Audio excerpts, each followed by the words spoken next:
ሽያጭ ላይ መጀመሪያ ደንበኛ እንመርጣለን። ደንበኛ ከሌለን እዚህ ጋር አድ እናደርጋለን። መጀመሪያ እንጨምራለን ማለት ነው። ለምሳሌ ሁሌ ወኪንግ ከስተመር ወይም ደግሞ ዝም ብሎ የሚያልፍ ደንበኛ ካለን አንድ መጀመሪያ ዝም ብለን አላፊ ደንበኛ ወይም ከስተመር ብለን እንጽፍና ሁሌ በሱ እንመዘግባለን። ግን 10 የሚበደሩ የምናበድራቸው ወይም ደግሞ ቋሚ ደንበኛ ከሆኑ ግን ስማቸውና ስልክ ቁጥራቸው ጽፈን ሌላ ጊዜ ከነሱ ስንገዛም ስንሸጥም እዚህኛው ላይ ማግኘት እንችላለን ማለት ነው። ለምሳሌ ከደመቀ የሁል ጊዜ ደንበኛችን ከሆነ ከነ ስልክ ቁጥሩ እዚህ ጋር እናስገባዋለን ማለት ነው። መጀመሪያ ከዛ እዚህ ጋር እናገኘዋለን እንደገና ማለት ነው። ይሄኛው ትዕዛዝ ማለት ትዕዛዝ ናምበር ነው። ያንን ትዕዛዝ በተለየ መልኩ ማስታወስ ከፈለግሽ ነው እንጂ አለመሙላትም ቻለሽ፣ ዝም ብለሽ ኔክስት ማድረግም ቻለሽ። ይሄኛው የትዕዛዝ ቀን ደግሞ ዛሬ አዘሽው ዛሬ የሚወስደው ከሆነ የእቃ መላኪያ ቀን ማለት ደግሞ ዛሬ አዘሽው ዛሬ የሚወስደው ከሆነ አውቶማቲካሊ ሴት ስለተደረገ ማለፍ ትችላለች። ግን ሌላ ቀን የሚወስደው ከሆነ ግን ኖቲፊኬሽን እንዲልክልሽ፣ ለምሳሌ ከሳምንት በኋላ የሚወስደው ከሆነ ይሄኛው ከሳምንት በኋላ ብታደረጊው ኖቲፊኬሽን ደመቀ ዛሬ ነው ቀን የሚወስደው ብሎ ኖቲፊኬሽን እንዲልክልሽ ነው። ግን ጀስት ብለሽ ይሄኛው መርጠሽ ኔክስት ማለት ትችላለሽ፣ ቀጣይ ትያለሽ ማለት ነው። እዚህ ጋር ስትመጪ ደግሞ አይተሞቹን አድ የምታደረጊው አድ አይተም እና ከዛ ካሉን አይተሞችን አንዱን እንመርጣለን ማለት ነው። የመኪና ጎማ፣ ፓይፕ ምናምን የትኛው ነው አንዱን እንመርጥና ከፈለግን እዚህ ጋር ሰርች ማድረግ እንችላለን። ይሄኛውን እንመርጣለን። ፓይፕ የሚለው ስንት አለን? ማክሲማም ያለን እዚህ ጋር ማክስ የሚለው 250 ነው ያለን እና ከሱ በላይ መሸጥ አንችልም። ማክሲማም ያለን ይሄኛው ስለሆነ ማለት ነው። ከዛ ዩኒት ፕራይስ የሚለው ደግሞ 4250 መጀመሪያ ሴሊንግ ፕራይስ ስናስገባ 4250 ብለን አስገባን የለ እሱ ነው የሚያሳየን ማለት ነው። ይሄኛው 250 ነው ያለን። ከ250 በላይ ካስገባን አይሆንም ነው የሚለው። ለምሳሌ ኛው ዊክንሳይ 150 ልናደርገው እንችላለን። ዋጋ ከጨመረ እዚህ ጋር መጨመር እንችላለን። እንደፈለገን 4350 ማድረግ እንችላለን። ካልጨመረ ደግሞ ማለፍ እንችላለን ማለት ነው። አንላለን መጨመር እንደገና ሌላ መጨመር አይተም ወይም ደግሞ ሌላ እቃ መጨመር ከፈለግን እንደገና ሰሌክት አድርገን የኛው ደግሞ ማክሲመም ስንት አለ? 65 ነው ያለው። 65 ለምሳሌ ይሄኛው ዩኒት ፕራይስ የሚለው 18000 ነው ዋጋው መጀመሪያ ሴት ያደረግነው። ለምሳሌ ከዚህኛው 10 እንሸጠውና አይተም ነው ቶታል አማውንት ስንት ሆነ? 832500 ሆነ። እነዚህ አይተሞችን ለደመቀ የሸጥናቸው አይተሞች ማለት ነው። ኔክስት እንላለን። ደመቀ ወደ ክፍያ መጣል። በምንድን ነው የከፈለን ደመቀ? ሁለት አይነት አማራጭ አለ። አንደኛ በባንክ ወይም በካሽ የከፈለን ክፍያ አለ። ሁለተኛ ደግሞ ደመቀ ወደኛ ሳይሆን ወደ ሌላ ሰው ያስገባው፣ ወደኛ ሳይሆን ወደ ጓደኛችን ወይም ሌላ ሰው ተበድረው ነው ለነበረው ሰው ወደ ሌላ ሰው ያስገባዋል። ሶስተኛ ደግሞ ለደመቀ ዝም ብለን እንደ ብድር የሰጠነው አማራጭ አለ ማለት ነው። በባንክ ከከፈለው ፔይድ ቱ ባንክ የሚለው በባንክ ከከፈለው እዚህ ጋር እንገባና ቅድም ባንክ አካውንት አድ እያደረግን ነበረ። ከእነሱ እንመርጣለን። እዚህ ጋር የትኛው ንግድ ባንክ አለ፣ አቢሲኒያ አለ፣ ይሄኛው ካሽ አለ ማለት ነው። ንግድ ባንክ ከመረጥን ስንት ነው ያስገባልን? በንግድ ባንክ ለምሳሌ 500 ሺህ ያስገባል በንግድ ባንክ። ከዛ ፎቶ ካለን ደረሰኝ ካመጣልን ፎቶ ካለን ምናምን እዚህ ጋር እናስገባለን፣ አድ እንለዋለን ማለት ነው። ለምሳሌ ደመቀ ለሌላ ሰው ይስጥልን። ለሌላ ሰው ማለት ደመቀ ለእኛ ሳይሆን ለእክል ይስጥልን። ለምሳሌ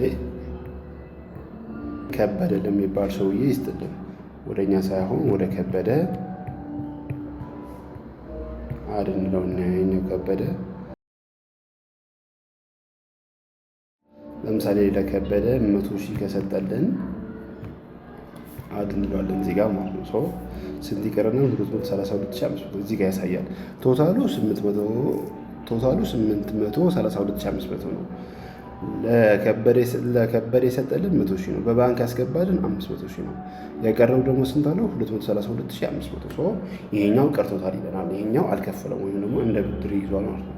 ከጨመረልን በሌላ ባንክ አስገባ እዚህ ጋር መጨመር እንችላለን። ለምሳሌ ባንክ ብለን ይሄኛው በአቢሲኒያ 100 ሺህ ከጨመረልን እንደነገርኩሽ ቅድም ፎቶ ምናምን አፕሎድ ማድረግ እንችላለን። አድ እንለዋለን።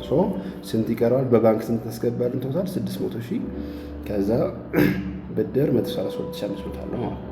ኔክስት እንለዋለን። እቃዎቹ ተወስደዋል ወይስ አልተወሰዱ የሚለው ደግሞ ይመጣል። እቃዎቹ ወዲያው ከተወሰዱ ይሄኛው ሺፖል የሚለው ነክተው እንደሱ ወዲያው ከተወሰዱ እናደርጋለን። ግን በኋላ የሚወስዳቸው ከሆነ ከስቶር ወይም ከሌላ ቦታ የሚወስዳቸው ከሆነ ደግሞ ዝም ብለን ኖት የሚለው ዝም ብለን ጽፈን ጀስት ፊኒሽ እንለዋለን ማለት ነው። አለቀ። ደመቀ ሴቭ አደረግ ነው ማለት ነው። ደመቀ ሴቭ ስናደርገው 3 ቦታ ነክተን ነበር አይደለ? አካውንት የሚለው ነክተናል፣ እቃዎች ነክተናል፣ ብድሮችን ነክተናል አይደለ? አካውንት ውስጥ ስንገባ ለምሳሌ ወደ ንግድ ባንክ 500 ሺህ ያስገባልን አይደለ? ደመቀ ወደ ንግድ ባንክ ያስገባልን እዚህ ጋር ስንት ይላል? 500 ሺህ ሪከርድ ፍሮም ምናምን የሚለው በኋላ እናያለን። ይሄኛው 500 ሺህ ያስገባልን። ወደ አቢሲኒያ ስንት አስገባልን? 100 ሺህ አይደለ? ይሄኛው አቢሲኒያ ስንት አስገባልን? 100 ሺህ። ደመቀ ፍሮም ሴልስ ከሽያጭ ደመቀ አስገባልን ይላል ማለት ነው። ወደ ብድሮች ደግሞ እንሂድ። ለከበደ 100 ሺህ ሰጠን አይደለ? ደመቀ ለከበደ ትራንስፈር አደረገለት አይደለ? 100 ሺህ ሰጠው። እዚህ ጋር 100 ሺህ ሴልስ የሰጠናቸው ከበደ ከሽያጭ ነበር። ከየትኛው ሽያጭ የሚለው ምናምን ኤቭሪ ዲቴል በኋላ እናየዋለን። ግን ለከበደ 100 ሺህ የሰጠነው እዚህ ጋር ያመጣዋል ማለት ነው። ለደመቀስ 132,500 አልከፈለም አይደለ? እዚህ ጋር አለለት 132,500 አልከፈለም ተብሎ እዚህ ጋር አለለት ማለት ነው። እያንዳንዱ ተያያዥ አለው። አንዴ ሽያጭ ላይ ሴቭ ስናደርገው ሁሉም ቦታ ጋር ሄዶ ሰዓት ላይ ያደርገዋል ማለት ነው። ኦኬ ይሄኛው ደግሞ ሊስቱ ነው፣ የሽያጭ ሊስቱ ነው። ደመቀ ስልክ ቁጥሩ፣ ከዛ ይሄኛው ደግሞ ደመቀ አለ፣ ከዛ ስልክ ቁጥሩ አለ፣ ከዛ ይሄኛው ደግሞ አይዲዮ አለ፣ ከዛ ምን እንደገዛን አለ፣ ከዛ ብዛታቸው ስንት እንደሆነ የአንድ ዋጋ ስንት እንደሆነ እዚህ ጋር አለ፣ ከዛ አጠቃላይ አማውንት ስንት እንደሆነ እዚህ ጋር ሊስቶች ያሳየናል ማለት ነው። ወደ እሱ ከመግባታችን በፊት ከፈለግን እዚህ ጋር ሰርች ማድረግ እንችላለን። ሰርች እናደርግ በስምም ማድረግ እንችላለን። በዚህኛው አይዲ ናምበርም በሱም ሰርች ማድረግ እንችላለን። በፈለግነው ሰርች ማድረግ እንችላለን። ከዛ ይሄኛው ቱቶሪያል ማሳያ ነው። ክሊክ ስናደርገው የትኞቹ ክሬት ስናደርግ ስንፈጥር ስናይና ሊስቱ እዚኛው ውስጥ ገብተን ስናይ ደግሞ ያሉ 3ቱን ቱቶሪያል የሚያሳየን ነው። ይሄኛው ደግሞ በፒዲኤፍ ፕሪንት የሚያደርግልን ነው። ለምሳሌ ለሌላ ሰው ወይም ደግሞ ለኃላፊው ለሌላ ሰው መላክ ብንፈልግ ይሄኛው እንደዚህ አድርገን ሽያጭ ምናምን እንደዚህ አድርገን ኤክስፖርት ወይም በፒዲኤፍ ወይም በኤክሴል ኤክስፖርት አድርገን ሼር ማድረግ የምንችልበት ነው ማለት ነው። ስለዚህ ወደዚህኛው ወደ ደመቀ ወደ ውስጡ ስንገባ ደግሞ ይሄኛው የሽያጩ ዲቴል ነው የሚያሳየን። የሽያጩ ዲቴል የሚያሳየን ትዕዛዝ ናምበሩ አለ። ቅድም S01 የሞላ ነው። ከዛ ደንበኛ ማን ነው? ደመቀ ነው። መቼ ነው የትዕዛዝ? 2026 01/20 እቃ መላኪያው ቀን መቼ ነው? ይሄኛው አለ። ጠቅላላ ሽያጩ ስንት ነው? 832,500።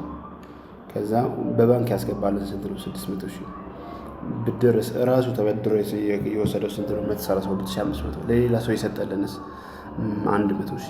ከዛ ከዚህኛው ሽያጭ ብቻ ስንት አተረፍን ማለት ነው? 195,000 ነው። ይሄኛው ትርፍ የሽያጭ ሰራተኞች ካሉ ቅድም እንዳየነው ይሄኛው ትርፍ አለማየት ይችላሉ። ስንሰጣቸው ያንን ፐርሚሽን ስንሰጣቸው እንደማያዩት አድርገን መስጠት እንችላለን ማለት ነው። የእቃዎቹ ዝርዝር እዚህ ጋር አሉ። ፓይፕ 60 ሚሊ ሜትር አለ። የመኪና ጎማ አለ። ብዛታቸው ይሄን የወሰደው የአንድ እቃ ዋጋ በዚህ ነው የወሰደው። ጠቅላላ ዋጋ በዚህ ነው የወሰደው ኤቭሪቲንግ። ከዛ ክፍያዎች የፈጸመው ደግሞ በዚህ ነው። ለምሳሌ በዚህኛ በንግድ ባንኩ 500,000 ያስገባ፣ በአቢሲኒያው 500,000 ያስገባ። ለከበደ የሰጠልን 100,000 አለ።